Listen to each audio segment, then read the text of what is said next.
नमस्कार, जय हिंद दोस्तों। आपका अपने YouTube channel Test Series Hub में बहुत बहुत स्वागत है। दोस्तों, जैसा कि आप लोगों को पता होगा, एडुटेरिया के द्वारा जो 72 बीपीएससी का टेस्ट सीरीज लॉन्च किया गया है, उसी का आज के सेशन में सेक्शनल टेस्ट नंबर 3 का डिस्कशन करवाने वाले हैं। इससे पहले 2 टेस्ट का डिस्कशन हो चुका है, साथ ही साथ उसका पीडीएफ भी आप लोगों को प्रोवाइड करवा दिया गया है। अगर आपको उसका पीडीएफ चाहिए तो आप हमारे टेलीग्राम लिंक से जुड़ सकते हैं। टेलीग्राम का लिंक जो है वो इस वीडियो के डिस्क्रिप्शन में है, वहाँ से जाके आप टेलीग्राम ज्वाइन कर ले, आपको पीडीएफ प्रोवाइड करवा दिया जाएगा। तो चलिए दोस्तों, आज का सेशन स्टार्ट करते हैं।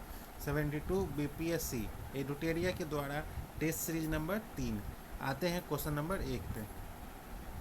पूछ रहा है,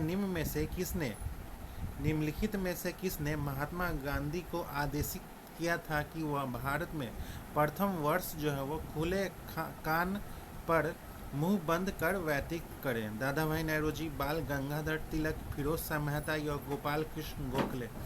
तो इसका राइट आंसर है ऑप्शन नंबर डी जो है वो गोपाल कृष्ण गोखले। महात्मा गांधी जो है वो दक्षिण अफ्रीका से 1915 में भारत लौटे थे। उनके राजनीतिक गुरु जो थे वो गोपाल कृष्ण गोखले ने सलाह दी थी कि वो पूरे भारत में एक वर्ष भ्रमण करें।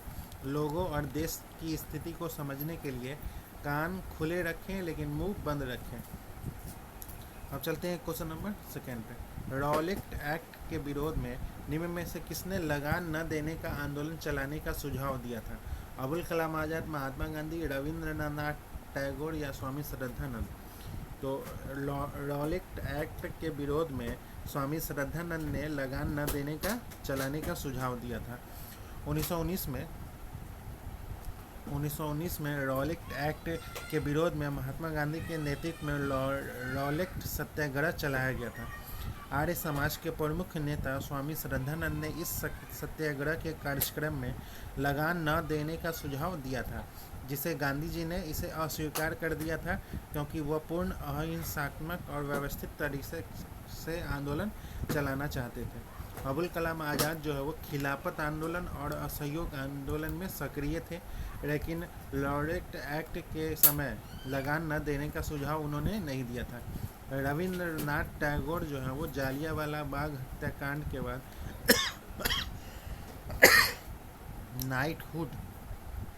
नाइटहुड लौटाने वाले विरोध में शामिल थे। अब चलते हैं क्वेश्चन नंबर 3 पे। खिलाफत आंदोलन के संदर्भ में निम्नलिखित कथनों पर विचार करिए और सही कूट का चयन करना है। इस आंदोलन के मुख्य प्रवर्तक जो थे वो अली बंधु, मोहम्मद अली और शौकत अली थे। खिलाफत समिति का गठन 1919 में बॉम्बे में किया गया था। महात्मा गांधी को नवंबर 1919 में दिल्ली में आयोजित अखिल भारतीय खिलाफत सम्मेलन का अध्यक्ष चुना गया था। मौलाना अबुल कलाम आज़ाद ने अपनी पत्रिका अल हिलाल के माध्यम से इस आंदोलन का पुरजोर समर्थन किया था। तो इसमें से कौन सा सही है? तो ऑप्शन नंबर डी, उपरोक्त में से सभी सही है। अब चलते हैं क्वेश्चन नंबर 4 पे। उस विकल्प का चयन करें जो असहयोग आंदोलन के दौरान अपनी वकालत की पढ़ाई छोड़ने वालों में शामिल नहीं था। कौन नहीं शामिल था? तो तेज बहादुर छपड़ू। असहयोग आंदोलन के दौरान गांधी जी ने वकीलों से अपील किया कि वह सरकारी अदालतों का बहिष्कार कर अपनी वकालत की प्रैक्टिस को छोड़ दें। इससे ब्रिटिश न्याय व्यवस्था को झटका लगता था और राष्ट्रीय आंदोलन को बल मिलता। कई प्रमुख वकीलों ने इस अपील पर अमल किया और अपने समृद्ध वकालत छोड़ दी थी, लेकिन तेज प्रताप छपड़ू जो थे वो नहीं छोड़े थे। अब चलते हैं क्वेश्चन नंबर 5 पे। अखिल भारतीय ट्रेड यूनियन कांग्रेस के 1920 में बॉम्बे में हुए प्रथम अधिवेशन की अध्यक्षता जो है वो किन्होंने की थी? तो ऑप्शन नंबर सी जो है वो लाला लाजपत राय। अब चलते हैं क्वेश्चन नंबर 6 पे। सूची 1 का सूची 2 से मिलान कराना है। बारडोली सत्याग्रह जो हुआ था वो सरदार वल्लभ भाई पटेल। भारतीय किसान संस्था जो है वो एनजी रंगा। बंगाल प्रजा पार्टी जो है वो फजरुल हक। बकासत आंदोलन जो है वो स्वामी सहजानंद सरस्वती। तो ऑप्शन नंबर बी जो है इसका राइट आंसर है। अब चलते हैं क्वेश्चन नंबर 7। प्रीति लता वाटेदार किस घटना से जुड़ी हुई थी? तो पहाड़ तली यूरोपियन क्लब हमला से। ऑप्शन नंबर सी जो है इसका राइट आंसर है। 23 सितंबर 1932 को चटगांव अब बांग्लादेश के पहाड़तली यूरोपीय क्लब पर हमला किया गया था। इस क्लब के बाहर लिखा था dogs and Indians not allowed, जो ब्रिटिश नस्लीय भेदभाव का प्रतीक था। अब चलते हैं क्वेश्चन नंबर 8 पे। स्वतंत्रता पूर्व भारत में निम्नलिखित में से किसने किसने में विधानसभा में स्वराज पार्टी का समर्थन किया था? तो मोहम्मद अली जिन्ना ने स्वराज पार्टी का समर्थन किया था। स्वराज पार्टी जो है वो 1923 के चुनाव में अच्छा प्रदर्शन किया था और केंद्रीय विधानसभा में लगभग 42 से 48 सीटें जीती थी, लेकिन पूर्ण बहुमत नहीं था, इसलिए उन्हें अन्य स्वतंत्र और उदारवादी सदस्यों का समर्थन चाहिए था।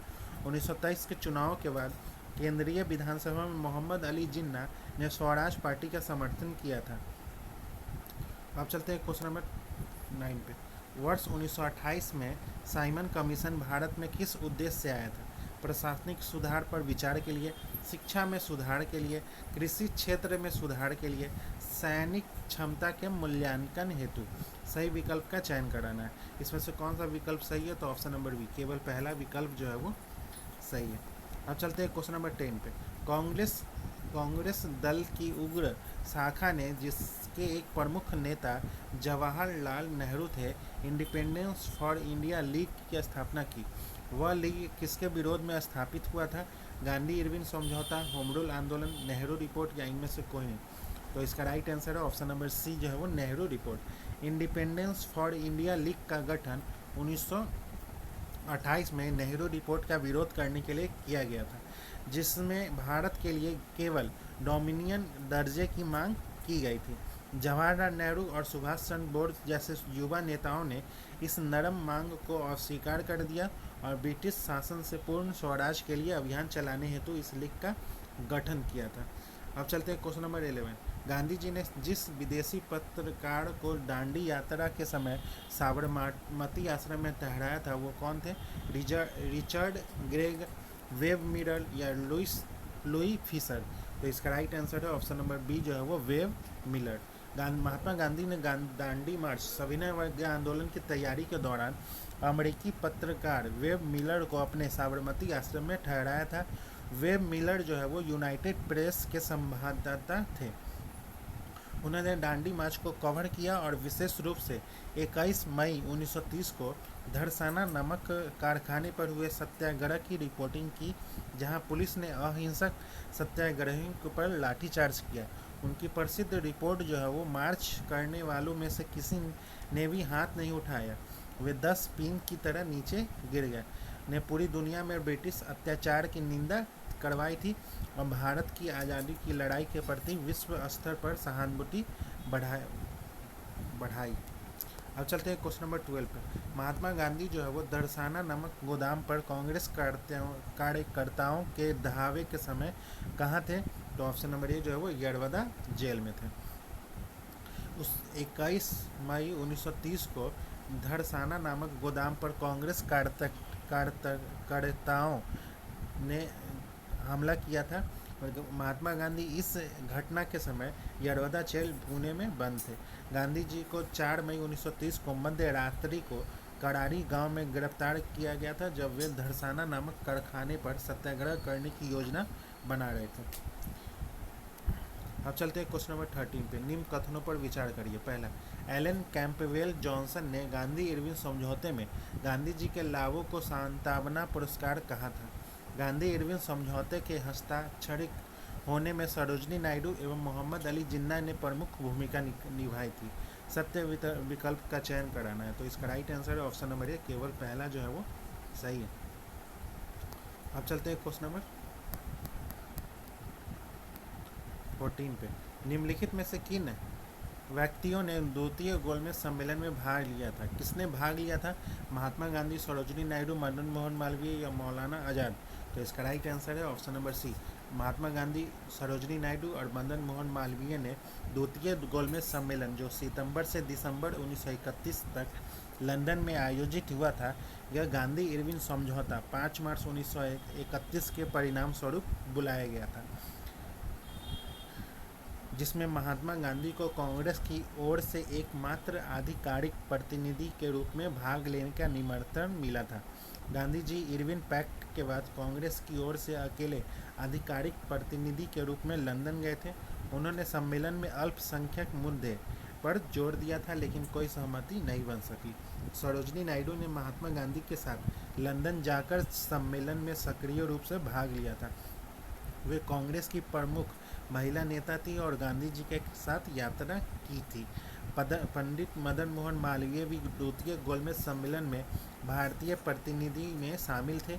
वे हिंदू महासभा और उदारवादी विचारों के प्रतिनिधि के रूप में सम्मेलन में उपस्थित हुए थे। अब चलते हैं क्वेश्चन नंबर 15 पे। ब्रिटिश भारत के निम्नलिखित प्रांतों पर विचार करिए और उन प्रांतों को पहचानिए जहां 1937 में भारतीय राष्ट्रीय कांग्रेस का मंत्रिमंडल जो है वो नहीं बना था। मध्य प्रांत, बंगाल, उड़ीसा या पंजाब। निम्नलिखित कूट से सही विकल्प का चयन कर उत्तर देना है। इसमें से कौन सा सही विकल्प है? तो ऑप्शन नंबर बी जो है वो केवल तीसरा और चौथा जो है वो सही विकल्प है।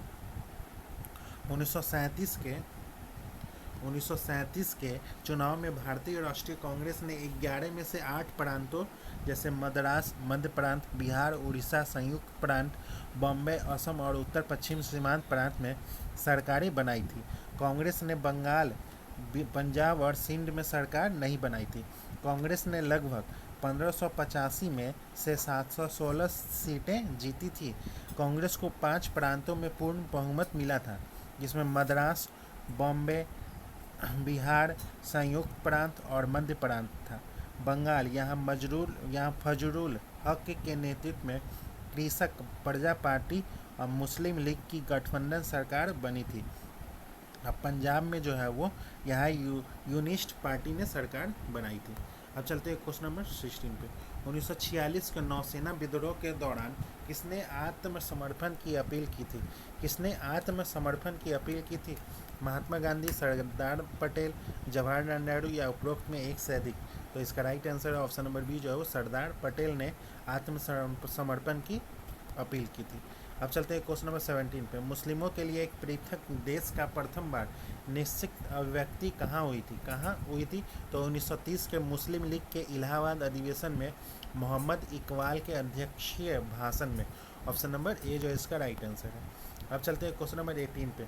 निम्नलिखित में से किस घटना के बाद महात्मा गांधी ने अस्पृश्यता निवारण के अपने कार्यक्रम को तेज कर दिया और हरिजनों के उत्थान के लिए संगठित प्रयास शुरू कर दिए?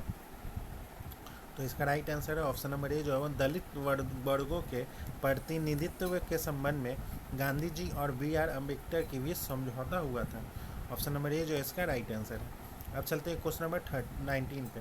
दिल्ली घोषणा पत्र मुख्य रूप से किससे संबंधित है?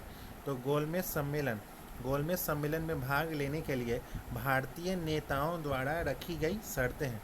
ऑप्शन नंबर ए जो इसका राइट आंसर है। अब चलते हैं क्वेश्चन नंबर 20। निम्नलिखित नेताओं में से किसने अवध से क्षेत्र में किसानों की धार्मिक अपील और कृषि विरोध को मिलाकर संगठित किया? रामायण की एक प्रति लेकर गांव-गांव घूमे और उनके श्लोकों का उपयोग करके किसानों को लामबद्ध किया। लगभग 1919 में जमींदारों के खिलाफ शुरुआती किसान आंदोलनों का नेतृत्व किया और बाद में 1920 तक इस क्षेत्र में किसान संघों को संगठित करने में मदद की। तो इसका राइट आंसर है ऑप्शन नंबर बी जो है वो ऑप्शन नंबर सी जो है वो बाबा रामचंद्र ने। अब चलते हैं क्वेश्चन नंबर 21। निम्नलिखित समाचार पत्रों में से कौन सा समाचार पत्र स्वामी सहजानंद सरस्वती द्वारा कृषि संकट को उजागर करने और किसानों को शोषण के खिलाफ लामबद्ध करने के लिए निकाला गया था? लोक संग्रह, हुंकार या कृषक समाचार या उपरोक्त में एक से अधिक? तो ऑप्शन नंबर डी जो है उपरोक्त में एक से अधिक। अब चलते हैं क्वेश्चन नंबर 22। भारत का पहला आधुनिक trade union Madras labour union 1918 किसके नेतृत्व में स्थापित किया गया था? तो ऑप्शन नंबर सी जो है वो बी कल्याण सुंदरम मुदलियार। अब चलते हैं क्वेश्चन नंबर 23। निम्नलिखित में से किस संयंत्र मामले ने दुनिया भर का ध्यान आकर्षित किया और Albert Einstein, H.G. Wells, Harold Laski और रोलैंड जैसे अंतर्राष्ट्रीय हस्तियों से सहानुभूति टिप्पणियाँ हासिल की। तो ऑप्शन नंबर सी जो मेरठ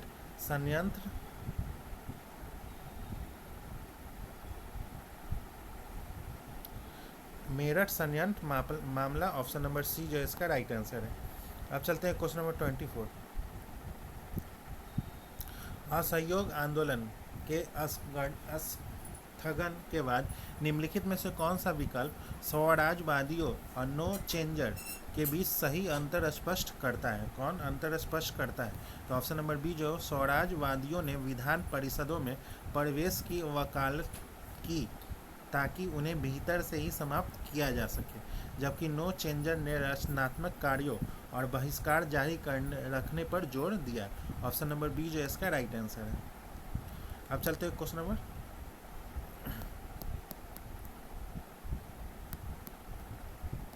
अब चलते हैं क्वेश्चन नंबर 25।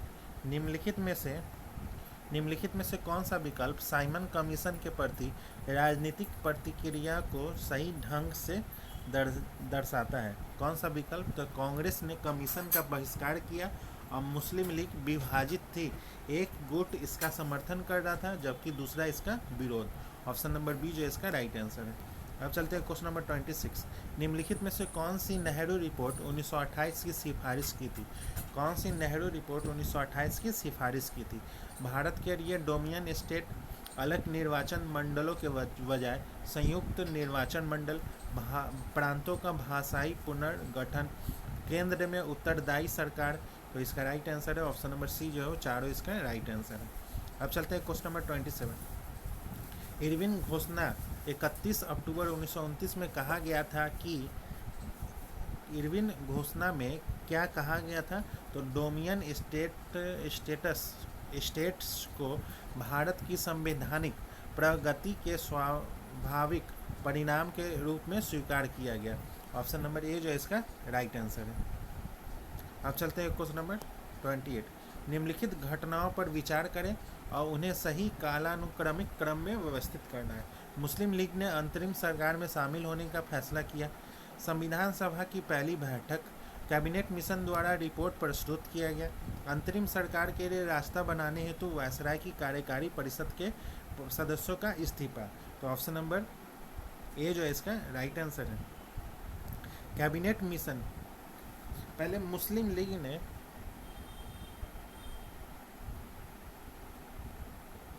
कैबिनेट मिशन योजना की घोषणा जो है वो 16 मई 1946 को कैबिनेट मिशन में। इस मिशन में 3 पारिस्थितिक सदस्य शामिल थे, पैट्रिक लॉरेंस और स्टीफन क्रिस्प और एवी अलेक्जेंडर। अब चलते हैं उसके बाद है कार्यकारी परिषद के मौजूदा सदस्यों ने अगस्त 1946 में इस्तीफा दिया था, अगस्त 1946 में। उसके बाद इस योजना के तहत वायसराय की मौजूदा कार्यकारी परिषद की जगह एक पूरी तरह से भारतीय अंतरिम सरकार बनाई और 24 अगस्त 1946 को पहली अंतरिम राष्ट्रीय सरकार की घोषणा की गई और 2 सितंबर 1946 को इसे औपचारिक रूप से शपथ दिलाई गई। 13 अक्टूबर 1946 को मुस्लिम लीग ने अपनी औपचारिक रूप से सरकार में शामिल होने का फैसला किया ताकि वह पाकिस्तान की मांग के लिए अपनी जगह बना सके। अब चलते हैं क्वेश्चन नंबर 29। अंतरिम सरकार के संबंध में मंत्रियों और उनके विभागों के निम्नलिखित जोड़ों पर विचार कराना है। इसमें से कौन सा सही सुमेलित है, कौन सा जोड़ा गलत सुमेलित है? गजनफर अली खान जो है वो संचार मंत्री थे, ये जो है वो इसमें से कौन सा गलत सुमेलित है? गजनफर अली खान जो थे वो स्वास्थ्य मंत्री थे, न कि संचार मंत्री। और C.H. भावा जो है वो कानून मंत्री थे। C.H. भावा जो है वो निर्माण खान एवं विद्युत मंत्री थे, न कि कानून मंत्री थे। और जॉन मठाई जो है वो उद्योग आपूर्ति मंत्री थे। I.I. चुंदरीगर जो है वो वाणिज्य मंत्री थे। और संचार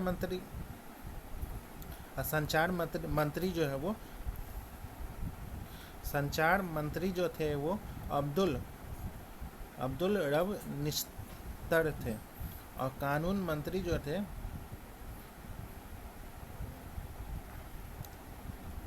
शिक्षा और कला जो है वो सी राजगोपालचारी मंत्री थे। अब विधि के मंत्री जो थे वो जोगेंद्र नाथ मंडल थे। अब चलते हैं क्वेश्चन नंबर 30। 1946 में बनी अंतरिम सरकार के संदर्भ में निम्नलिखित में से कौन सा कथन जो है वो गलत है?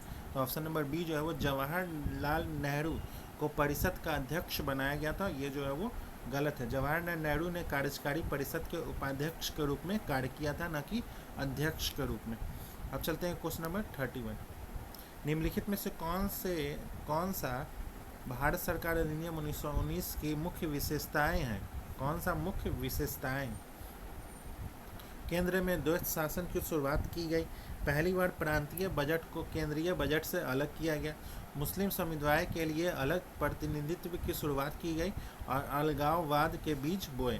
प्रांतीय स्वायत्तता की शुरुआत की गई। तो इसका राइट आंसर इसमें से कौन सा सही है? तो ऑप्शन नंबर ए, केवल दूसरा जो है वो सही है। अब चलते हैं क्वेश्चन नंबर 32।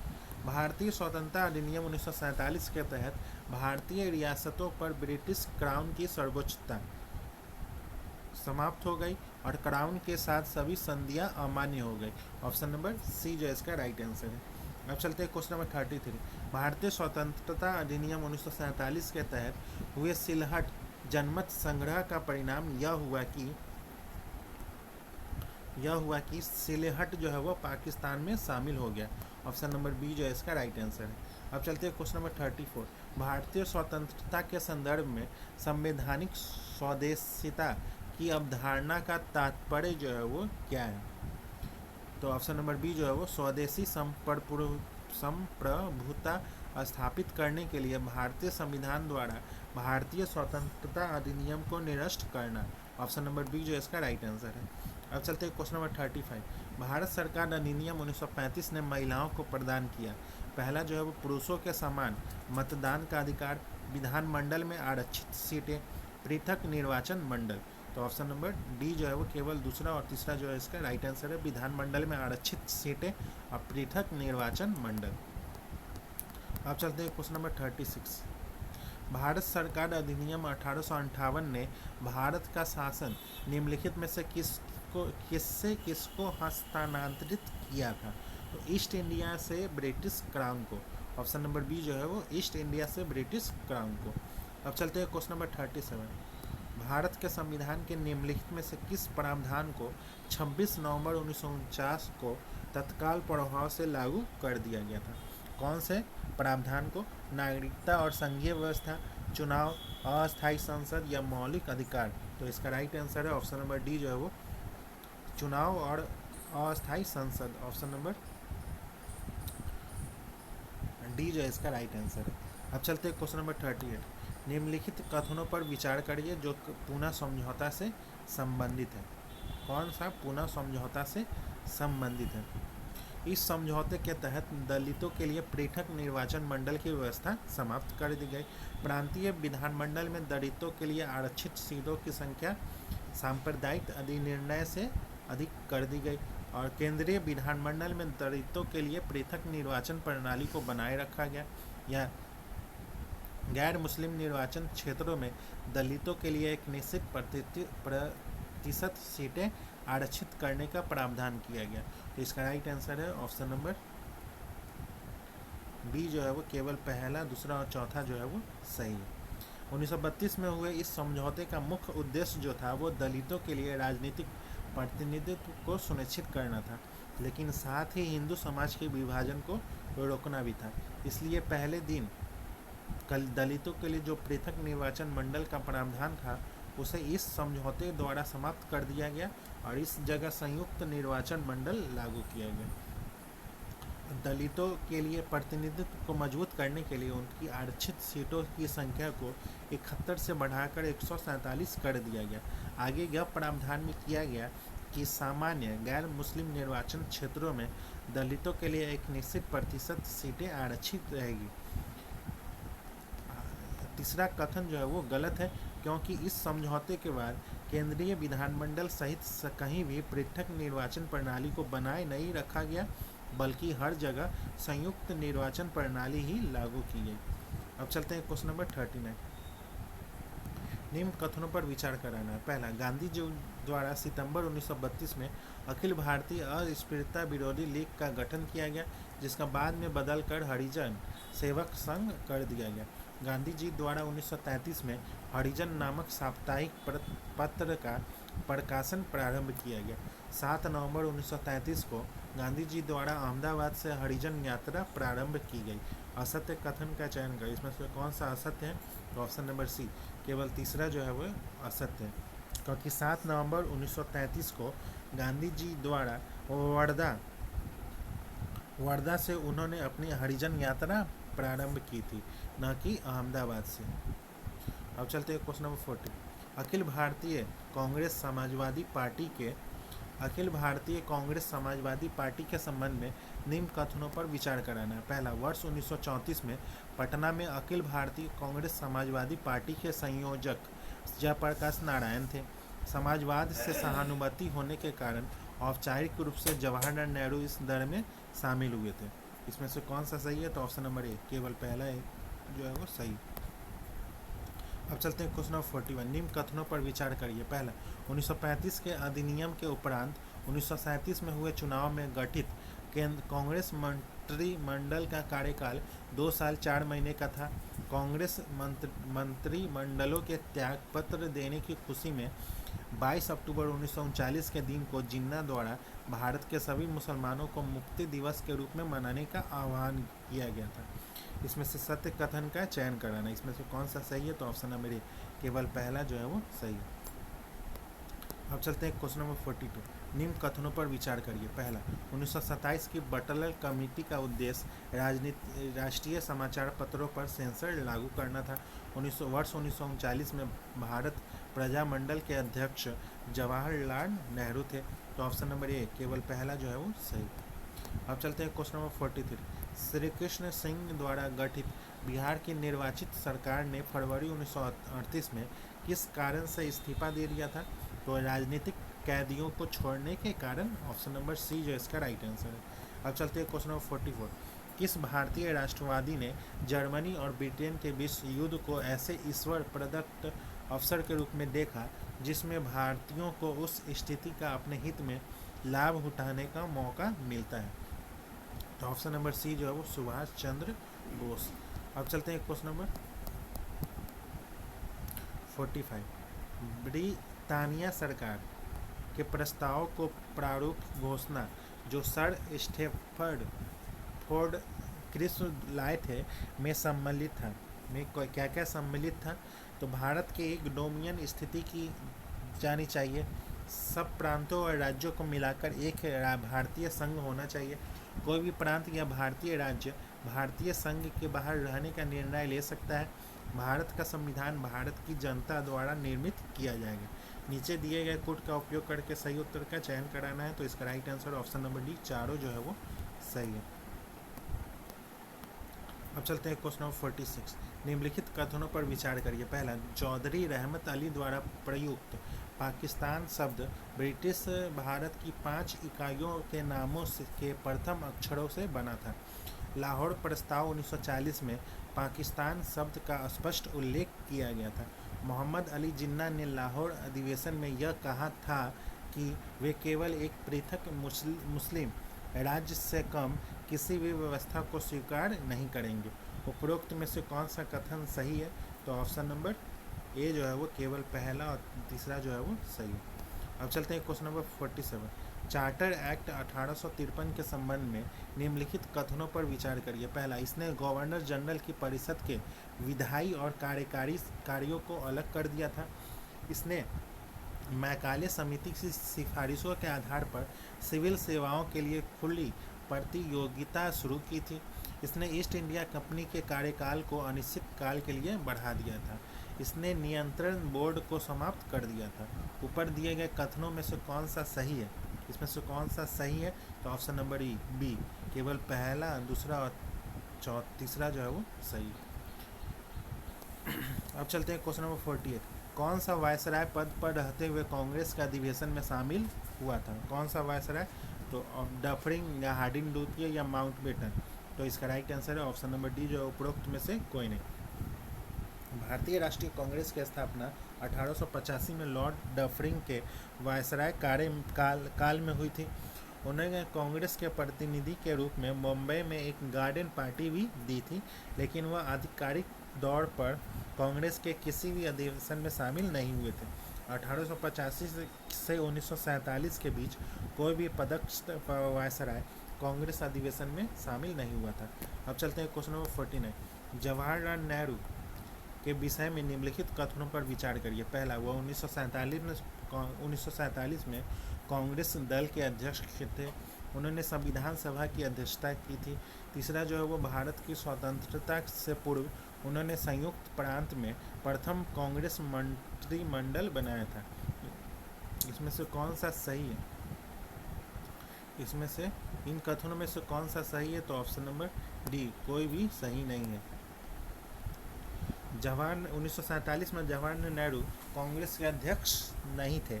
उस समय कांग्रेस अध्यक्ष जो थे वो जेबी कृपलानी थे। संविधान सभा की अध्यक्षता डॉक्टर राजेंद्र प्रसाद ने की थी, जबकि नेहरू के उद्देश्य प्रस्ताव प्रस्तुत किया था जब वे अध्यक्ष नहीं थे। और संयुक्त प्रांत में 1937 के चुनाव के बाद जो पहला कांग्रेस मंत्रिमंडल बना, उसमें प्रमुख जो थे वो गोविंद बल्लभ पंत थे, न कि नेहरू थे। इस प्रकार तीनों कथन जो है वो असत्य हैं। अब चलते हैं क्वेश्चन नंबर 50। निम्नलिखित कथनों पर विचार करिए। पहला, चार्टर एक्ट 1853 के द्वारा ईस्ट इंडिया कंपनी के भारतीय व्यापार के एकाधिकार को उत्साहित कर दिया गया। गवर्नमेंट ऑफ इंडिया एक्ट 1858 के अंतर्गत ब्रिटिश संसद ने ईस्ट इंडिया कंपनी को पूर्णतः समाप्त कर भारत में सीधा शासन करने का उत्तरदायित्व ग्रहण किया। उपरोक्त कथनों में कौन सा सही है? तो ऑप्शन नंबर बी, केवल दूसरा जो है वो सही है। अब चलते हैं क्वेश्चन नंबर 51। भारत छोड़ो प्रस्ताव वर्धा में 6 से 14 जुलाई 1942 में हुई कांग्रेस कार्य समिति की बैठक में पास किया गया। वर्धा अधिवेशन की अध्यक्षता किनके द्वारा किया गया था? तो वर्धा अधिवेशन की अध्यक्षता अबुल कलाम आज़ाद के द्वारा किया गया था। अब चलते हैं क्वेश्चन नंबर 52। निम्नलिखित 9 अगस्त 1942 को ऑपरेशन जीरो आवर के तहत गिरफ्तार नेताओं एवं संबंधित जेलों युग्मों पर विचार करिए। इसमें से कौन सा सही सुमेलित है? उपरोक्त में से कौन सा कितने युग्म जो है वो सही सुमेलित है? तो ऑप्शन नंबर बी, केवल दो युग्म जो है वो सही सुमेलित है। महात्मा गांधी का पूना के आगा खां महल में और कांग्रेस कार्यकारिणी अन्य सदस्यों को अहमदनगर के दुर्ग में रखा गया था। और सरोजनी नायडू एवं कस्तूरबा गांधी को आगा खां महल में रखा गया था, न कि बांकुड़ा जेल में। और उसके बाद जवाहरलाल नेहरू को अल्मोड़ा जेल में रखा गया था और अबुल कलाम आज़ाद को बांकुड़ा जेल में, न कि बांकीपुर जेल में। अब चलते हैं क्वेश्चन नंबर 53।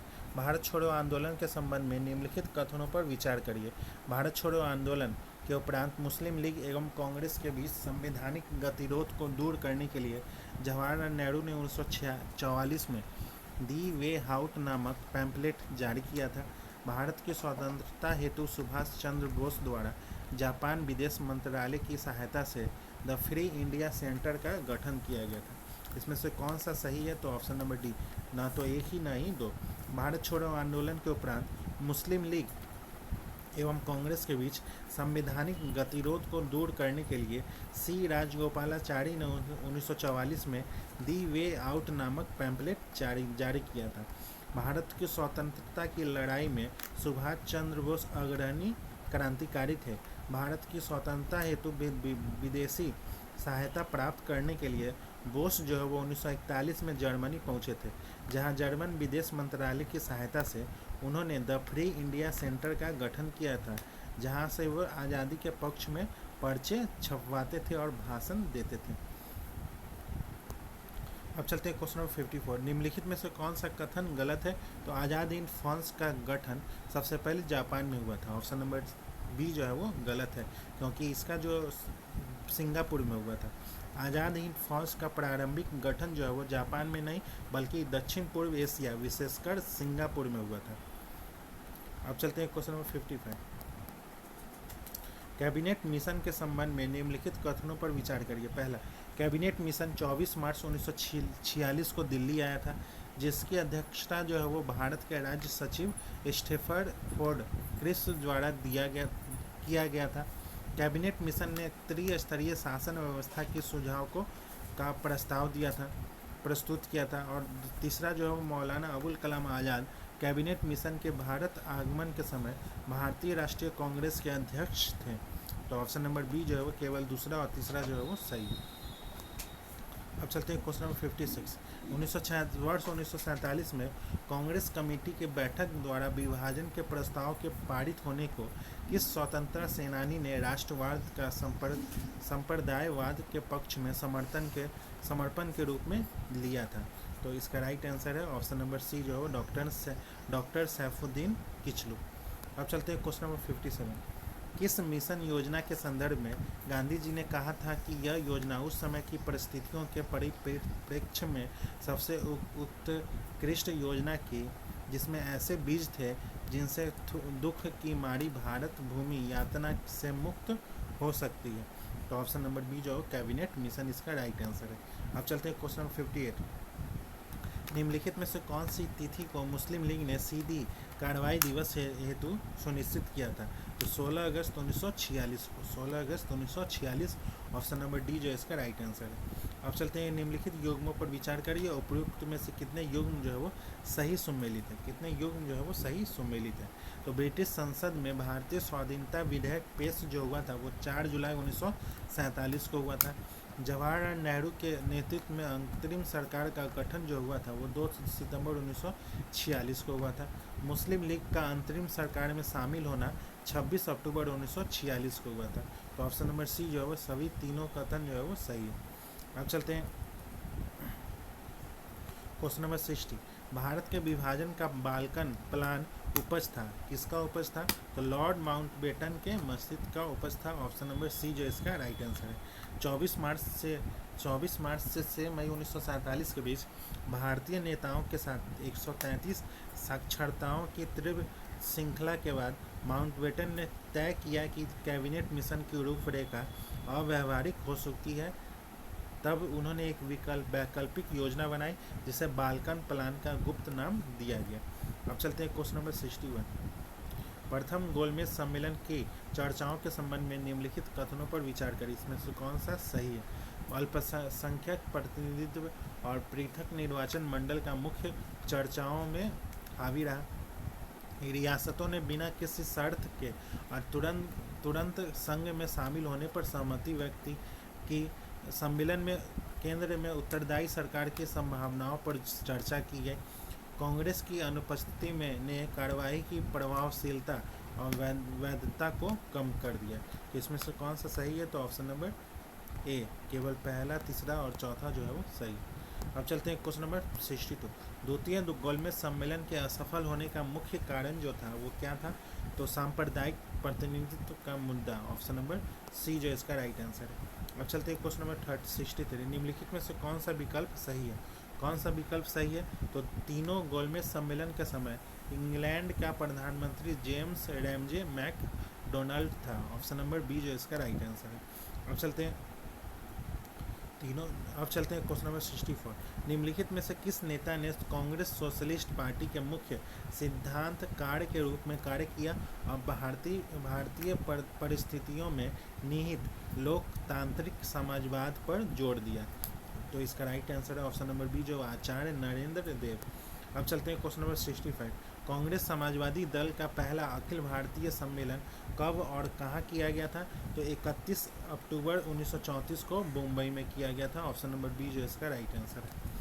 अब चलते हैं क्वेश्चन नंबर 66। 1937 के प्रांतीय चुनाव के संबंध में निम्नलिखित कथनों पर विचार करिए। पहला, यह चुनाव भारत सरकार अधिनियम 1935 के प्रावधानों के तहत आयोजित किया गया था, जिसने प्रांतीय स्वायत्तता की शुरुआत की थी। भारतीय राष्ट्रीय कांग्रेस ने आधे से अधिक प्रांतों में सरकारें बनाई। मुस्लिम लीग सभी मुस्लिम बहुल प्रांतों में प्रमुख पार्टी के रूप में उभरी। इन परिणामों ने उस समय मुस्लिम लीग के सीमित जनाधार को उजागर कर दिया। ऊपर दिए गए कथनों में से कौन सा सही है? तो ऑप्शन नंबर ए, केवल पहला, दूसरा और चौथा जो है वो सही है। अब चलते हैं क्वेश्चन नंबर 67। पूना समझौता, पूना पैक्ट के समय निम्न कथन गांधी जी के संदर्भ में किनके द्वारा कहा गया था? तो भारत को एकता और उनकी सामाजिक अखंडता के लिए यह एक उत्कृष्ट बलिदान है। हमारे व्यक्तित्व हृदय आपकी महान तपस्या का आदर और प्रेम के साथ अनुसरण करेंगे। तो इसका राइट आंसर है ऑप्शन नंबर बी जो है रविंद्रनाथ टैगोर। अब चलते हैं क्वेश्चन नंबर 68। 1937 के चुनाव में के बाद शुरू में मंत्रालय बनाने में भारतीय राष्ट्रीय कांग्रेस की हिचकिचाहट का मुख्य कारण जो था वो क्या था? तो ऑप्शन नंबर बी जो है सुरक्षा उपाय को बिना और औपनिवेशिक ढांचे के तहत पद जो है वो स्वीकार करने पर असहमति। ऑप्शन नंबर बी जो इसका राइट आंसर है। अब चलते हैं क्वेश्चन नंबर 69। 1937 के प्रांतीय चुनाव के संबंध में निम्नलिखित कथनों पर विचार कराना है। पहला, भारतीय राष्ट्रीय कांग्रेस ने मद्रास, मुंबई, संयुक्त प्रांत, बिहार, मध्य प्रांत और उड़ीसा जैसे प्रांतों में सरकारें बनाई थी। दूसरा जो है वो पंजाब में सिकंदर हयात खान के नेतृत्व वाली यूनियनिस्ट पार्टी ने विभिन्न समुदाय के समर्थन से सरकार बनाई थी।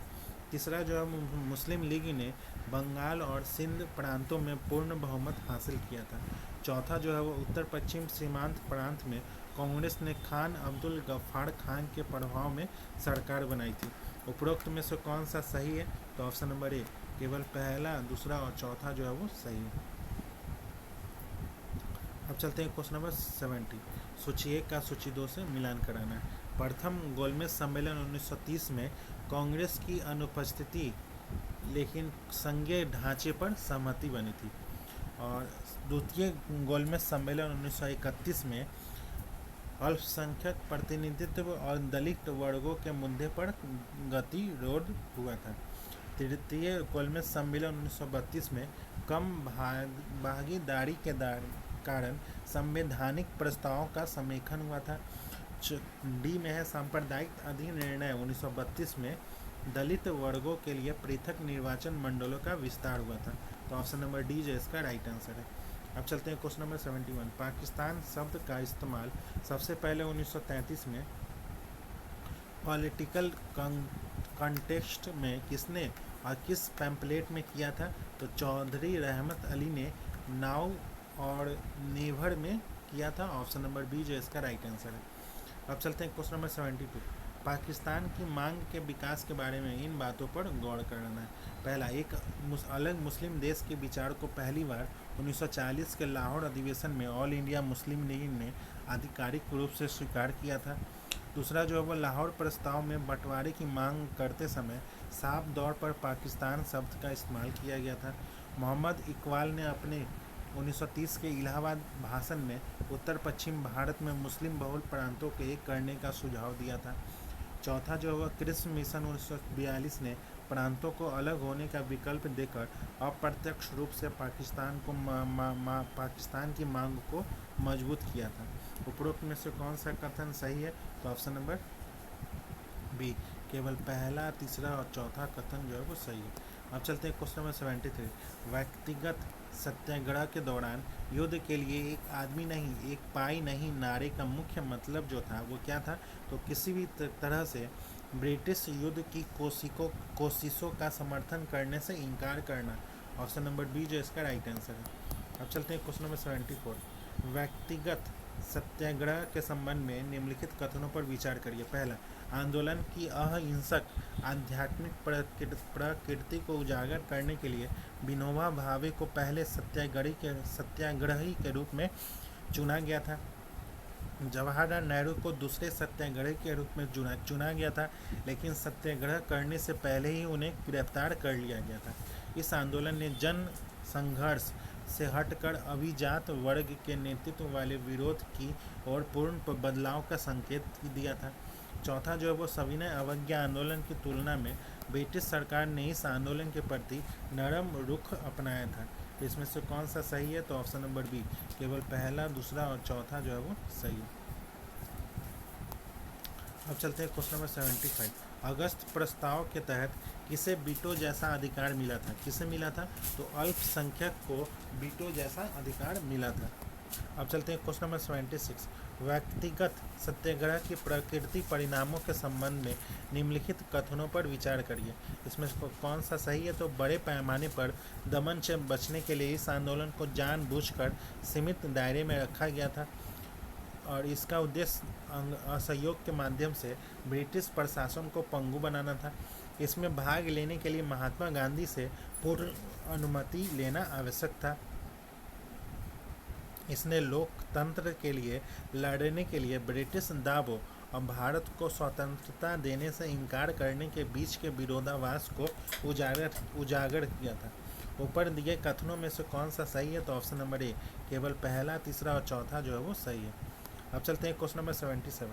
कृषि मिशन 1942 के तहत प्रस्तावित संविधान सभा में रियासतों के प्रतिनिधि किस प्रकार चुने गए थे? किस प्रकार चुने गए थे? तो रियासतों के शासकों द्वारा मनोनीत। ऑप्शन नंबर बी जो इसका राइट आंसर है। अब चलते हैं क्वेश्चन नंबर 78। क्वेश्चन नंबर 78 का ऑप्शन नंबर ए, पहला, दूसरा और चौथा जो है वो सही। अब चलते हैं क्वेश्चन नंबर 79। सूची 1 का सूची 2 से मिलान कराना है। महात्मा गांधी जो है वो डूबते हुए बैंक का पोस्ट डेटेड चेक, और जवाहरलाल नेहरू जो है वो शुरू में आसवान बर्बाद में निराश, और मोहम्मद अली जिन्ना जो है वो इसे पाकिस्तान की मांग के लिए अपर्याप्त माना। स्टेफर्ड फोर्ड क्रिप्स जो है वो युद्ध के बाद प्रस्तावित डोमियन दर्जा। तो इसका राइट आंसर है ऑप्शन नंबर बी जो इसका राइट आंसर है। अब चलते हैं क्वेश्चन नंबर 80। सूची 1 का सूची 2 से मिलान कराना है। दिल्ली प्रस्ताव जो है वो पृथक निर्वाचन मंडलों की स्वीकृति अस्थायी रूप से वापस ले रही है। सांप्रदायिक अधिनिर्णय 1932 जो है वो अल्पसंख्यकों की पृथक राजनीतिक पहचान को सुदृढ़ किया गया। भारत सरकार अधिनियम जो है वो प्रांतीय स्वायत्तता, जिससे कांग्रेस के मंत्रिमंडल बने। प्रत्यक्ष कार्रवाई दिवस, मुस्लिम लीग की जन लामबंदी का प्रदर्शन। ऑप्शन नंबर ए जो है इसका राइट आंसर है। अब चलते हैं क्वेश्चन नंबर 81। सूची 1 का सूची 2 से मिलान कराना है। फिनिक्स आश्रम कब बना था? तो 1904 में। और नटाल इंडियन कांग्रेस जो है वो 1894। ट्वाइल स्ट्रॉय फॉर्म जो है वो 1910 में। इंडियन ओपिनियन 1903 में। तो ऑप्शन नंबर सी जो है इसका राइट आंसर। अब चलते हैं क्वेश्चन नंबर 82। मॉन्टेग्यू घोषणा पत्र को सूर्य विहीन उषा काल की संज्ञा किसने दी थी? तो बाल गंगाधर तिलक ने दी थी। ऑप्शन नंबर डी जो इसका राइट आंसर है। अब चलते हैं क्वेश्चन नंबर 83। राजकुमार शुक्ल की मृत्यु के बाद किस अंग्रेज अधिकारी ने उन्हें उनके श्राद्ध क्रम के लिए 300 रुपये भेजा और कहा कि वह चंपारण का अकेला मर्द था? तो WM एमन। ऑप्शन नंबर सी जो इसका राइट आंसर है। अब चलते हैं क्वेश्चन नंबर 84। जालियांवाला बाग हत्याकांड की जांच के लिए गठित 8 सदस्यीय हंटर कमेटी 5 अंग्रेज जिसमें 3 भारतीय थे, निम्नलिखित में से किनका संबंध उन तीनों भारतीय सदस्यों में से नहीं था? तो पंडित राम भुज दत्त चौधरी का नहीं था। अब चलते हैं क्वेश्चन नंबर 85।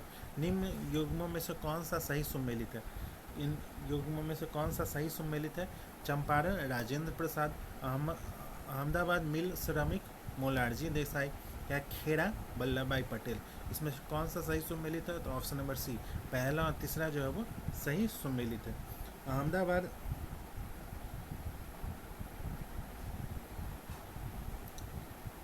अहमदाबाद मिल श्रमिक सत्याग्रह गांधी जी ने अनुसुईया बेन के सहयोग से किया था, न कि मोरारजी देसाई के साथ। अब चलते हैं क्वेश्चन नंबर 86। निम्नलिखित घटनाओं को क्रमबद्ध करना है। कांग्रेस का विभाजन जो हुआ था वो कब हुआ था? 1907 में सूरत अधिवेशन में। होम रूल लीग की स्थापना जो है वो बाल गंगाधर तिलक और एनी बेसेंट ने 1916 में किया था। और उसके बाद लखनऊ समझौता भारतीय राष्ट्रीय कांग्रेस और मुस्लिम लीग के बीच यह समझौता दिसंबर 1946 में हुआ था। दिसंबर 1916 में, दिसंबर 1916 में। और ये जो है वो होम रूल लीग 1916 में। और मॉन्टेग्यू घोषणा पत्र जो है वो अगस्त 1917 में, अगस्त 1917। तो इसका राइट आंसर है ऑप्शन नंबर सी, जो इसका राइट आंसर है। अब चलते हैं क्वेश्चन नंबर 87। असहयोग आंदोलन के संबंध में कौन सा कथन जो है वो गलत है? तो एनी बेसेंट और मोहम्मद अली जिन्ना ने इस आंदोलन का समर्थन किया था। ऑप्शन नंबर बी जो है वो गलत है। अब चलते हैं क्वेश्चन नंबर 88। चौरी चौड़ा घटना के संबंध में निम्नलिखित कथनों पर विचार कराना। पहला, यह घटना जो है वो 4 फरवरी 1922 को उत्तर प्रदेश के गाजीपुर जिले में घटित थी। इस घटना के बाद महात्मा गांधी ने सविनय अवज्ञा आंदोलन को वापस ले लिया था। तो इसका राइट आंसर है ऑप्शन नंबर डी। ना तो एक ही सही है, ना ही दो सही। चौरी चौड़ा घटना उत्तर प्रदेश के गोरखपुर जिले में हुई थी, न कि गाजीपुर में। यह घटना 4 फरवरी 1922 को घटित हुई थी। इस हिंसात्मक घटना के बाद महात्मा गांधी ने असहयोग आंदोलन को वापस लिया था। सविनय अवज्ञा आंदोलन 1930 में शुरू हुआ था और इसे गांधी इरविन समझौता 1931 के बाद वापस लिया गया था। अब चलते हैं क्वेश्चन नंबर 89। निम्न घटनाओं को कालानुक्रमिक क्रम में व्यवस्थित करना है।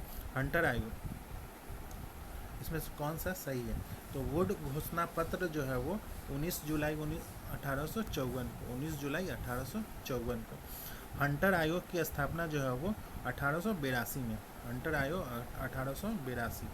सैडलर आयोग का गठन 1917 में कोलकाता विश्वविद्यालय की समस्याओं के अध्ययन के लिए डॉक्टर M.E. सैडलर के नेतृत्व में किया गया था। और सार्जेंट योजना वर्ष 1944 में केंद्रीय शिक्षा सलाहकार मंडल ने प्रस्तुत किया था। तो ऑप्शन नंबर डी जो इसका राइट आंसर है।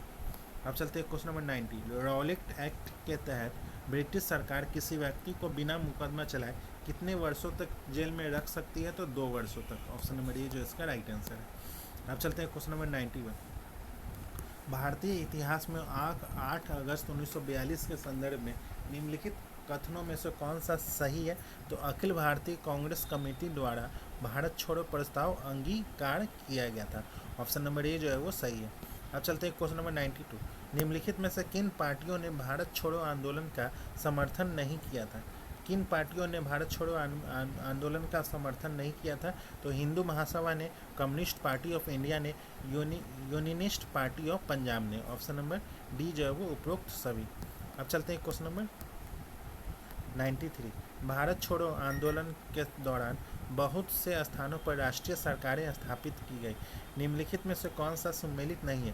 तो रैयती सरकार जो है वो खेरा गुजरात, ये ऑप्शन नंबर ए जो है वो सही, सम्मिलित नहीं है। परती सरकार जो है वो सतारा में, प्रजामंडल तारछड़, जातीय सरकार तामलुक में। तो रैयती सरकार जो है वो खेरा में नहीं बल्कि बालडोली गुजरात में, न कि खेड़ा में। अब चलते हैं क्वेश्चन नंबर 94। आईएनए मानसिक पुत्र था, किसका पुत्र था? तो ज्ञानी प्रीतम सिंह का और मेजर आईवाचू फुजीवाड़ा का। ऑप्शन नंबर डी जो इसका राइट आंसर है। अब चलते हैं क्वेश्चन नंबर 95। वर्ष 1943 में आज़ाद हिंद फौज अस्तित्व में आया था तत्कालीन मलय में। ऑप्शन नंबर डी जो इसका राइट आंसर है। अब चलते हैं क्वेश्चन नंबर 96। भारत के विभाजन को टालने का अंतिम अवसर समाप्त हो गया था। कब समाप्त हो गया था? तो कैबिनेट मिशन को अस्वीकार करने के साथ ही ये समाप्त हो गया था। ऑप्शन नंबर सी जो इसका राइट आंसर है। अब चलते हैं क्वेश्चन नंबर 97। सूची 1 का सूची 2 से मिलान कराना। बोर्ड ऑफ कंट्रोल की स्थापना जो वो पिट्स का भारतीय अधिनियम 1784। सर्वोच्च न्यायालय की स्थापना जो है वो रेगुलेटिंग एक्ट अधिनियम 1773। ईसाई मिशनरियों को भारत में कार्य करने की अनुमति, चार्टर अधिनियम 1813। गवर्नर जनरल परिषद में कानूनी सदस्य की नियुक्ति, चार्टर अधिनियम 1833। तो ऑप्शन नंबर बी जो इसका राइट आंसर है। अब चलते हैं क्वेश्चन नंबर 98। निम्नलिखित में से किसने डॉक्टर B.R. अम्बेडकर को यह कहकर आक्रमण किया कि अम्बेडकर को उदार ब्रिटिश सरकार द्वारा थोपा गया नेतृत्व प्राप्त हुआ था क्योंकि उनकी सेवाएं राष्ट्रवादी नेताओं को बाधा पहुंचाने में आवश्यक थी? तो ऑप्शन नंबर सी जो है वो डॉक्टर बी एस मुंजे ने। अब चलते हैं क्वेश्चन नंबर 99, सूची 1 का सूची 2 से मिलान कराना है। अगस्त योजना जो है वो मॉन्टेग्यू। अगस्त प्रस्ताव जो है वो लॉर्ड लिन लिथिगो। अगस्त संकल्प जो है वो महात्मा गांधी। और प्रत्यक्ष कार्यवाही दिवस मोहम्मद अली जिन्ना ने। तो ऑप्शन नंबर ए जो है इसका राइट आंसर है। अब चलते हैं क्वेश्चन नंबर 100, प्रिजन डायरी पुस्तक किसने लिखी है? तो जयप्रकाश नारायण ने लिखी है। ऑप्शन नंबर ए जो इसका राइट आंसर है। अब चलते हैं क्वेश्चन नंबर 101, सूची 1 का सूची 2 से मिलान कराना। भरतनाट्यम जो है वो तमिलनाडु में, कुचिपुड़ी जो है वो आंध्र प्रदेश में, सत्रिया जो है वो असम में, और कथक जो है वो उत्तर प्रदेश में। तो ऑप्शन नंबर डी जो इसका राइट आंसर है। अब चलते हैं क्वेश्चन नंबर 102, महात्मा गांधी ने अपनी निम्न पुस्तकों में से किसमें ब्रिटिश पार्लियामेंट को बांझ और वैश्य कहा था? तो Hind Swaraj. Option number C जो हिंद स्वराज में। अब चलते हैं क्वेश्चन नंबर 103, भारतीय राष्ट्रीय कांग्रेस से संबंधित निम्नलिखित घटनाओं पर विचार करना है।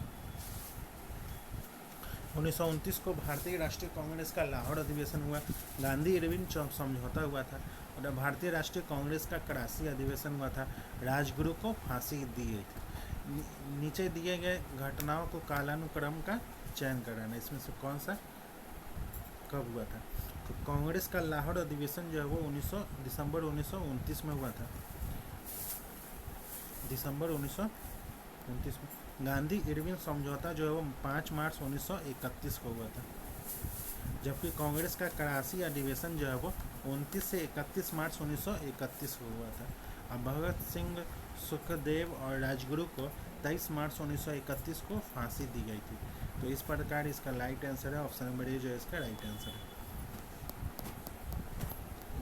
अब चलते हैं क्वेश्चन नंबर 104, लोक सेवाओं की परीक्षा इंग्लैंड और भारत में एक साथ करने की संस्तुति निम्न में से किसके द्वारा की गई थी? तो मॉन्टेग्यू चेम्सफोर्ड रिपोर्ट द्वारा। ऑप्शन नंबर सी जो इसका राइट आंसर है। अब चलते हैं क्वेश्चन नंबर 105, इसका प्रस्ताव मई में आया था, इसमें अभी भी भारत के को विभाजन मुक्त रखने की आकांक्षा थी, जिसका ब्रिटिश प्रांतों से मिलकर बने एक संघीय राज्य का स्वरूप होना था। उपयुक्त उदाहरण का संबंध जो है वो किससे है? तो कैबिनेट मिशन से है। ऑप्शन नंबर डी जो है वो कैबिनेट मिशन से। अब चलते हैं क्वेश्चन नंबर 106, निम्नलिखित कथनों पर विचार कराना है। पहला, 31 अक्टूबर 2025 को सरदार वल्लभ भाई पटेल की 150वीं जयंती मनाई गई थी। उनकी स्मृति में स्टैच्यू ऑफ यूनिटी की स्थापना 2019 में की गई थी। सत्य कथन का चयन कराना, इसमें कौन सा सही है? तो ऑप्शन नंबर ए, केवल पहला जो है वो सही है। अब चलते हैं क्वेश्चन नंबर 107, G20 शिखर सम्मेलन 2025 में प्रचलित उबंटू दर्शन का अर्थ जो है वो क्या है? तो मैं हूँ क्योंकि हम हैं, मैं हूँ क्योंकि हम हैं। ऑप्शन नंबर ए जो इसका राइट आंसर है। अब चलते हैं क्वेश्चन नंबर 108, 56वां अंतर्राष्ट्रीय फिल्म महोत्सव में किस अभिनेता को गोल्डन जुबली पुरस्कार दिया गया है? तो ऑप्शन नंबर डी जो है वो रजनीकांत को। अब चलते हैं क्वेश्चन नंबर 109, नवंबर 2025 में जीआई टैग प्राप्त करने वाले उत्पादों को उनके संबंधित राज्यों से मिलान कराना है। तुंग बुग और पुम टोंग पुलित सिक्किम में, हीरे जो है वो मध्य प्रदेश में, और अंबाजी मार्बल जो है वो गुजरात में, जरी पोशाक और बिगुल उत्तर प्रदेश में। ऑप्शन नंबर बी जो इसका राइट आंसर है। अब चलते हैं क्वेश्चन नंबर 110, वंदे मातरम से संबंधित निम्नलिखित कथनों पर विचार करिए और असत्य कथन का चयन कराना है। इसमें से कौन सा असत्य है? तो उपरोक्त में से कोई नहीं असत्य है। 7 नवंबर 2025 को वंदे मातरम के 150 वर्ष पूरे हुए थे। इसकी रचना जो है वो बंकिम चंद्र चट्टोपाध्याय ने 7 नवंबर 1875 को हुआ था। 1882 में उनके प्रसिद्ध उपन्यास आनंद मठ में प्रकाशित हुआ था। अब चलते हैं क्वेश्चन नंबर 111, जल संचय जन भागीदारी 1.0 में शीर्ष जो है वो कौन सा राज्य रहा है? तो तेलंगाना। ऑप्शन नंबर बी जो है तेलंगाना रहा है। अब चलते हैं क्वेश्चन नंबर 112, राष्ट्रीय जनजातीय फिल्म महोत्सव और कार्निवल का आयोजन जो है वो कहाँ किया गया था?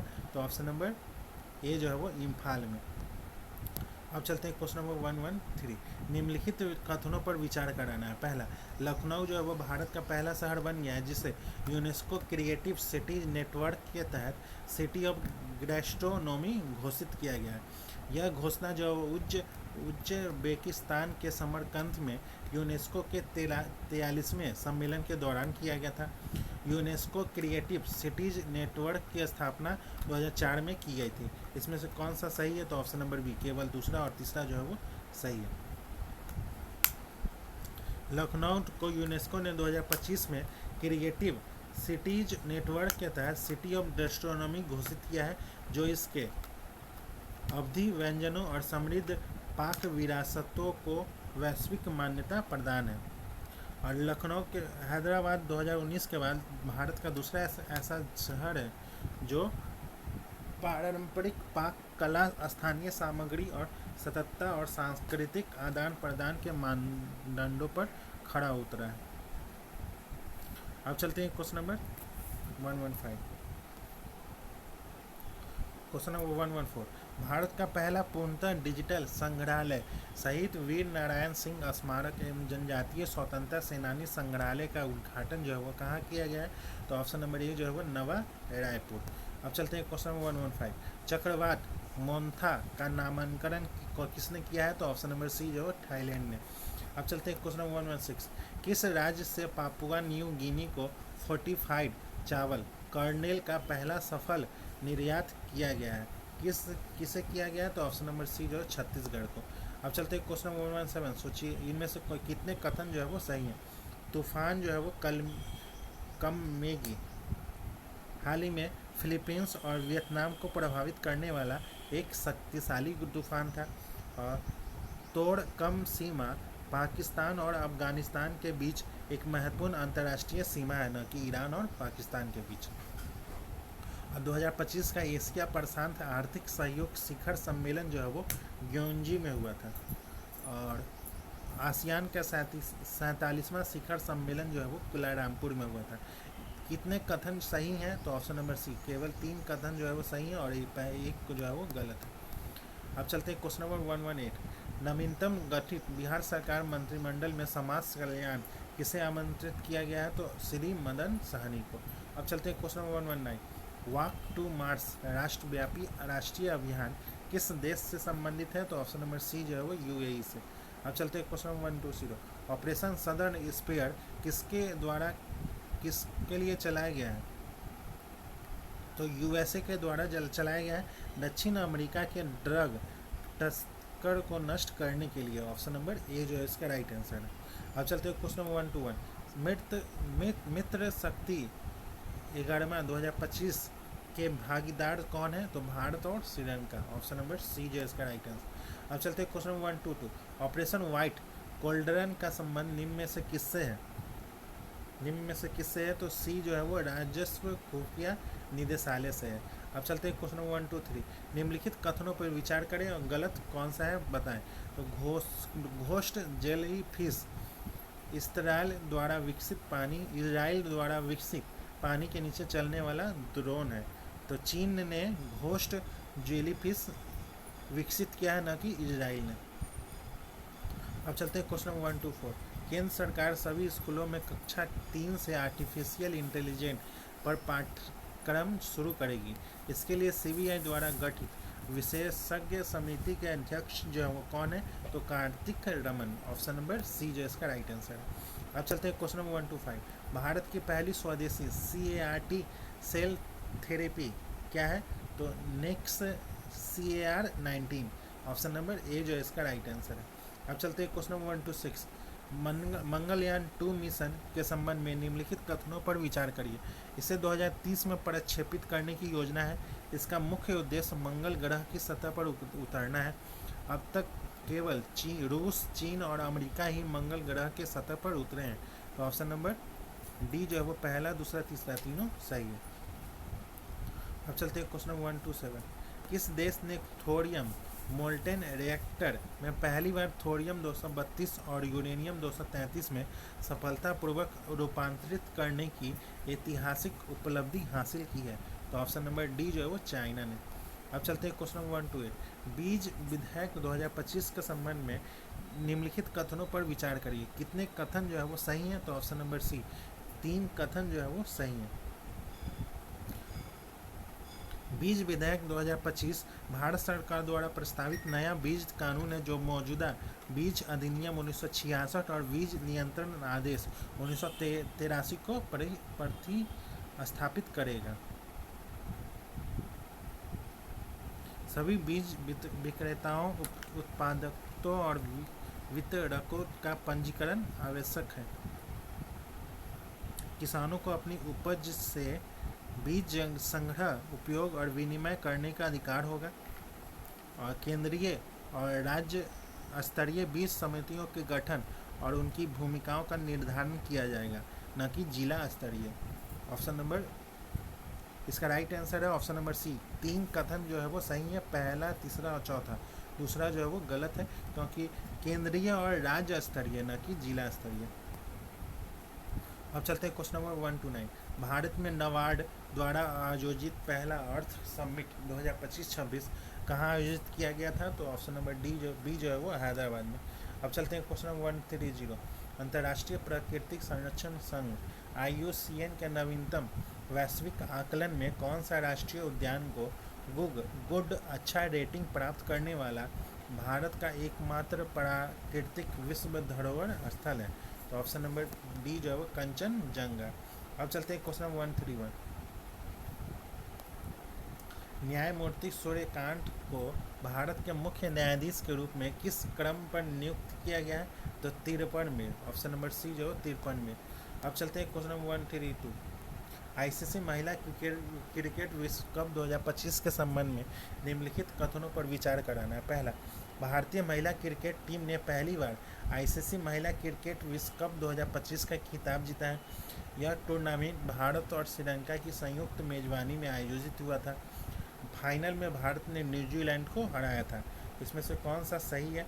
तो ऑप्शन नंबर ए, केवल पहला और दूसरा जो है वो सही है, क्योंकि नवी मुंबई के डॉक्टर DY पाटिल स्टेडियम में 2 नवंबर 2025 को हुए फाइनल में भारत ने दक्षिण अफ्रीका को हराया था, न कि न्यूजीलैंड को। अब चलते हैं क्वेश्चन नंबर 133। COP 30 का आयोजन जो है वो कहाँ किया गया है? तो बेलम में। ऑप्शन नंबर बी जो है वो बेलम में। अब चलते हैं क्वेश्चन नंबर 134। सुपर मुमानिया राष्ट्रीय पुरस्कार 2025 की विजेता सेल्फी सिंह का संबंध बिहार के किस जिले से है? तो ऑप्शन नंबर ए जो है वो कटिहार से है। अब चलते हैं क्वेश्चन नंबर 135। निम्नलिखित कथनों पर विचार करिए। पहला, बिहार सरकार ने शहरीकरण को बढ़ावा देने और प्रमुख शहरों पर दबाव कम करने के लिए 11 सैटेलाइट शहर विकसित करने की योजना बनाई है। इन 11 चयनित शहरों में सीतामढ़ी और सोनपुर को विशेष रूप से चुना गया है। तो इसका राइट आंसर है ऑप्शन नंबर सी जो है इसका राइट आंसर है।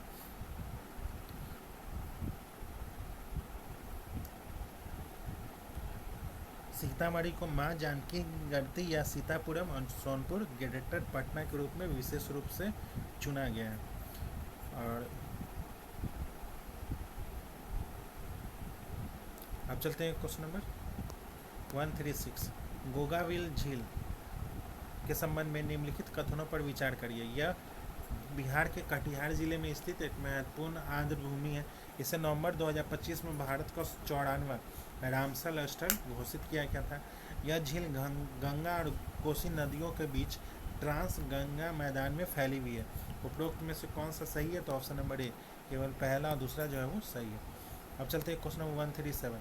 निम्न कथनों पर विचार करिए। पहला, दरभंगा के मिथिलांचल मखाना उत्पादक संघ को मखाना उत्पादन में उत्कृष्टता के लिए जीनोम सेवियर कम्युनिटी अवार्ड से सम्मानित किया गया।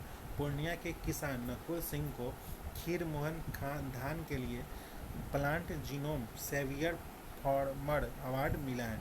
तो इसका राइट आंसर है ऑप्शन नंबर डी, ना तो एक ही नहीं दो, दोनों कथन जो है वो असत्य है। रोहतास न कि पूर्णिया, रोहतास के नकुल सिंह को, और बिहार कृषि विश्वविद्यालय के पूर्णिया न कि दरभंगा, पूर्णिया के मिथिलांचल मखाना उत्पादक संघ को, न कि दरभंगा के। अब चलते हैं क्वेश्चन नंबर 138। बिहार विधानसभा चुनाव 2025 के संबंध में निम्न कथनों पर विचार करिए। बिहार विधानसभा चुनाव 2025 में 67.13% का उच्चतम मतदान दर्ज किया गया है, जो 1951 के बाद से राज्य में दर्ज किया गया सर्वाधिक मतदान है। बिहार विधानसभा चुनाव में पुरुष मतदाताओं का मतदान प्रतिशत 71.78% है, जबकि महिला का 62.98% है। इसमें से सत्य कथन का चयन करें। ऑप्शन नंबर ए, केवल पहला कथन जो है वो सही है। पुरुष में 62.98 है और महिला में 71.78 है, न कि एस। अब चलते हैं क्वेश्चन नंबर 139। बिहार विधानसभा चुनाव से संबंधित लोजपा रामविलास को 19 सीट मिला है और बहुजन समाजवादी पार्टी को 1 सीट मिला है। राष्ट्रीय लोक मोर्चा को 4 सीट मिला है और हिंदुस्तान आवाम मोर्चा को 2 सीट मिला। हिंदुस्तान आवाम मोर्चा को 5 सीट मिला है। तो ऑप्शन नंबर सी जो इसका राइट आंसर है। अब चलते हैं क्वेश्चन नंबर 140। निम्नलिखित कथनों पर विचार करिए। पहला, नीतीश कुमार ने बिहार के प्रथम मुख्यमंत्री के रूप में पहला शपथ ग्रहण नवंबर 2005 में, जबकि 9वीं शपथ जनवरी 2024 में ग्रहण किया था। नीतीश कुमार की औपचारिक राजनीतिक शुरुआत 1977 में जनता पार्टी के टिकट पर हरनौत विधानसभा सीट से चुनाव लड़ने एवं जीतने के साथ ही हुई थी। असत्य कथन का चयन करें। इसमें कौन सा असत्य है? तो ऑप्शन नंबर सी, पहला दोनों असत्य है। नीतीश कुमार ने बिहार के प्रथम मुख्यमंत्री के रूप में शपथ ग्रहण जो है वो 2005 में 2000 में बने थे, न कि 2005 में। अब चलते हैं क्वेश्चन नंबर 141 का ऑप्शन नंबर सी जो इसका राइट आंसर। क्वेश्चन नंबर 142 का ऑप्शन नंबर ए जो इसका राइट आंसर। क्वेश्चन नंबर 143 का ऑप्शन नंबर सी जो इसका राइट आंसर है। क्वेश्चन नंबर 144 का ऑप्शन नंबर ए जो इसका राइट आंसर है। क्वेश्चन नंबर 145 का ऑप्शन नंबर बी जो इसका राइट आंसर है। क्वेश्चन नंबर 146 का ऑप्शन नंबर बी जो इसका राइट आंसर है। ऑप्शन नंबर बी जो इसका राइट आंसर है।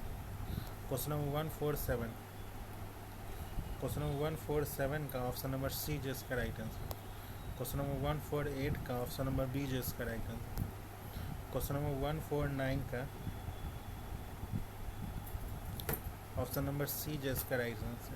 क्वेश्चन नंबर 150 का ऑप्शन नंबर सी जो इसका राइट आंसर है। तो दोस्तों, आज का सेशन ही समाप्त होता है, जिसमें हम लोगों ने एडुटेरिया के द्वारा जो 72 BPSC का टेस्ट सीरीज़ चलाया जा रहा है, उसी का आज के सेशन में टेस्ट नंबर 3 का डिस्कशन किए हैं। अगर आपको इसका PDF चाहिए तो आप हमारे